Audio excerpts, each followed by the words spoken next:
ఎందుకంటే ఏ తల్లిదండ్రుల కన్నా అంటే వాళ్ళ పిల్లలు ఇంకా మన దే విల్ ఫీల్ హ్యాపీ కదా. అదొక ప్రౌడ్ మూమెంట్ కదండి ఎట్లా అయినా సరే. తర్వాత మా పిల్లలు శ్లోక అభినవ్ ఇద్దరు చాలా హ్యాపీ ఫీల్ అయ్యారు. అండ్ అప్పుడు అనుకున్నాను మా మదర్ ఇన్ లా కూడా బతుకుంటే చాలా సంతోషపడేది, ఎందుకంటే తనకు నా డాన్స్ అంటే చాలా ఇష్టం కాబట్టి అప్పుడు నేను అనుకున్నాను. మా బ్రదర్ కూడా నాకు చాలా సపోర్ట్ గా ఉంటాడు, సిద్ధార్థ్ అని. సో హీ ఆల్సో చాలా చాలా హ్యాపీ ఫీల్ అయ్యాడు అనమాట. ఫ్యామిలీ అందరికీ అది ఒక ప్రౌడ్ మూమెంట్. తెలుగు వారికి చాలా పెద్ద ప్రౌడ్ మూమెంట్ గా మేము ఫీల్ అవుతున్నాం. ఫ్యామిలీకి ఇంకా పెద్ద ప్రౌడ్ మూమెంట్. అండ్ మా శిష్య బృందం అయితే ఇంకా మా దీపాంజలి ఫ్యామిలీ వాళ్ళ జాయ్ ఇంకా it was so nice. Because వాళ్ళందరూ నా హార్డ్ వర్క్ చూసారు కాబట్టి వాళ్ళకి తెలుసు. It was unforgettable moment. And మీ అత్తగారు అంటే మనతో పాటుగా లేకపోయినా కూడా ఎక్కడి నుంచి ఆవిడ ఆశీర్వాదం అయితే మీకు ఖచ్చితంగా ఉంటుంది. డెఫినెట్ గా. సో అసలు ఇందులోకి ఎలా రావడం జరిగిందండి? ఏ ఇయర్ లో మీరు అడుగు పెట్టారు? చిన్నప్పుడే అడుగు పెట్టినట్టున్నారు కదా. నేను చాలా చిన్నదాన్ని, జస్ట్ 5.5 years అప్పుడు. మా మదర్ డాన్సర్ అన్నమాట.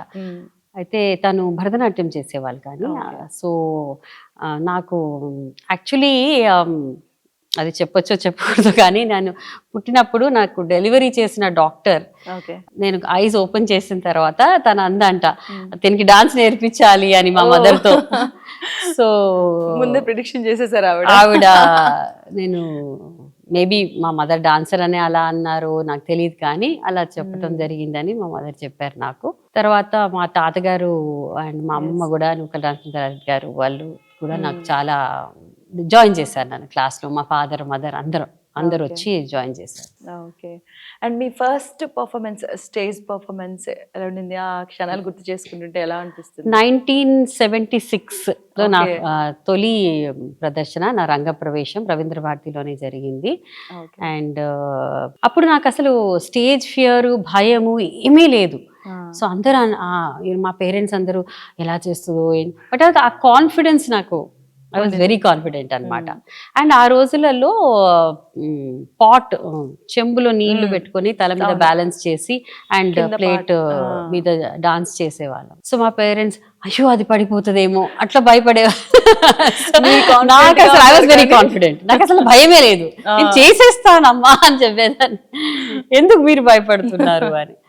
So that was the moment. And ఆ తర్వాత నాకు కరెక్ట్ గా గుర్తులేదు కానీ అందరు చెప్తారు వచ్చిన వాళ్ళందరూ దట్ నాగేశ్వరరావు గారు ప్రెడిక్ట్ చేశారని, she'll be the torch bearer of the Kuchipudi art form అని చెప్పారని. అంటే మీరు చిన్నప్పుడు అమ్మ ఆల్రెడీ నృత్య రంగంలో ఉన్నారు కనుక మీరు అందరూ ప్రాసెస్ వచ్చేసారు. మీకు ఇంట్రెస్ట్ ఎప్పుడు కలిగింది? అంటే ఫస్ట్ నుంచి ఇంట్రెస్ట్ గానే చాలా ఇంట్రెస్ట్.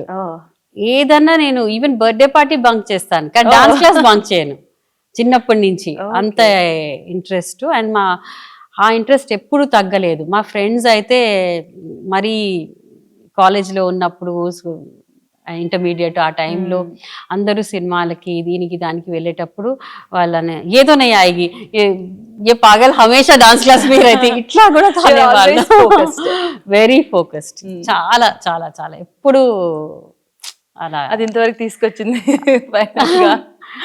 నాకు అది సాక్రిఫైస్ గా అనిపించలేదు, ఎందుకంటే నాకు చాలా నాకు ఆ స్టేజ్, ఆ ఎన్వైరన్మెంట్, పర్ఫార్మెన్స్ అండ్ ఏదైనా చేస్తున్నానంటే ఆ అభినయం చేసేటప్పుడు నాకు ఆనందం, దాన్ని అండర్స్టాండ్ చేయటం అనమాట నాకు చాలా ఇష్టం. అంటే దాన్ని మనం ముందే గుర్తుపెట్టుకోవాలి. అభినయం అది చాలా కష్టంగా ఉంటుంది కదండి, అవన్నీ మనం ఎంజాయ్ చేస్తే మనకి ఏది అనిపించదు, అది అవలీలగా వచ్చేస్తుంది. ఏదైనా కష్టం అనిపించదు అంటారు, అంతే కదా. మీరు ఇన్ని స్టేజ్ పర్ఫార్మెన్స్ ఇచ్చుంటారు కదా, మన ఇక్కడ ఇవ్వడం వేరు, అలాగే అంతర్జాతీయంగా కూడా చాలా స్టేజ్ పర్ఫార్మెన్స్ ఇచ్చారు మీరు. సో మన వాళ్ళు మన ముందు చప్పట్లు కొట్టడం అది తెలుసు అదేంటి అన్నది మనకు అదొక గర్వకారణం. అయితే అంతర్జాతీయంగా మీరు వెళ్ళి అక్కడ స్టేజ్ పర్ఫార్మెన్స్ చేసేటప్పుడు అదేంటో తెలియని వాళ్ళు కూడా దానిలో లీనమైపోయి చప్పట్లు కొడితే ఆ అనుభూతి ఇంకా వేరు. చేసిన మీకు ఇంకా అలాంటి ఎక్స్పీరియన్స్ ఏదైనా పంచుకోండి. చాలా ఉన్నాయి అబ్రాడ్ లో చేసిన ప్రోగ్రామ్స్. నాకు ఇష్టమైన బాల్షోయ్ థియేటర్ రష్యాలో చేసినప్పుడు అదొక డిఫరెంట్ ఫీల్ అనమాట, అంత టెక్నాలజీ అక్కడ. దెన్ కొరియాలో చేశాను, that was also amazing. Sri Lankan parliament లో డాన్స్ చేశాను. So that I mean, and France లో 21 shows, and different parts of the globe లో చేయటం జరిగింది.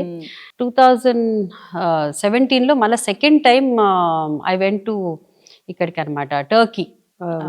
75 years of Indian independence అని మళ్ళీ అక్కడికే పంపించారు. నేను ఎర్లియర్ కూడా ఐ హ్యాడ్ గాన్ 10 years ముందు కూడా వెళ్ళాను, అప్పుడు 10 or 15 years ముందు. కొంతమంది ఆడియన్స్ లో లాస్ట్ లో ఇంట్రడక్షన్ చేశారు. అప్పుడు నేను నా స్పందన ఇచ్చేటప్పుడు ఐ సెడ్, నేను ఇన్ని సంవత్సరాల ముందు ఇక్కడ వచ్చి ప్రోగ్రామ్ చేశాను, మళ్ళా రావటం అంటే వి సా యూ దెన్ అని, you know so many people from there.